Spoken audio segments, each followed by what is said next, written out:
আর দুদিন পর 6ই এপ্রিল দেশ জুড়ে সাড়ম্বরে পালিত হবে রামনবমী। ঠিক সেই রকমই উত্তর দিনাজপুর জেলার রায়গঞ্জেও অনুষ্ঠিত হবে রামনবমী এবং রামনবমী উপলক্ষে রায়গঞ্জে বিভিন্ন জায়গা থেকে মিছিল বের হবে।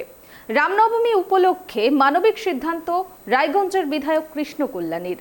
রামনবমীর দিন মিছিলে অংশগ্রহণকারীদের জন্য পানীয় জল ও শরবতের ব্যবস্থা করবেন বিধায়ক। না, রামনবমীতে সাধারণত যেটা বাড়িতে পূজা অর্চনা হয়, হ্যাঁ, সেরকম পূজা অর্চনা করব।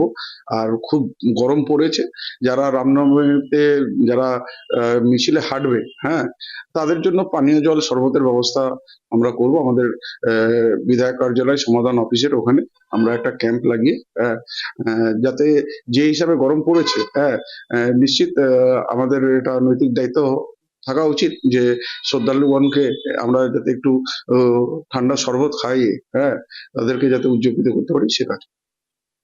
একবার দেখা যাচ্ছিল রামনবমী মিছিলে আপনি অংশ নিয়েছিলেন, যে মহা মিছিল হয়েছিল তাতে আপনি অংশ নিয়েছিলেন, সেই অংশগ্রহণ কি এবার থাকবে?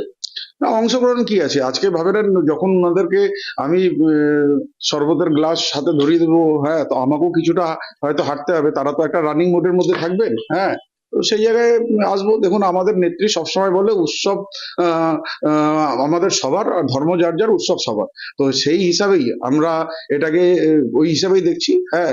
বিশেষ ভাবে মানে ভাবেন রামনবমীর জন্য কোনো কর্মসূচি, হ্যাঁ, সেই কর্মসূচি আমাদের আছে। আমাদের সারা বছর আমরা সেবা করে থাকি লোকদের, ওই দিনও আমরা সাধারণ জনগণকে সেবা করি।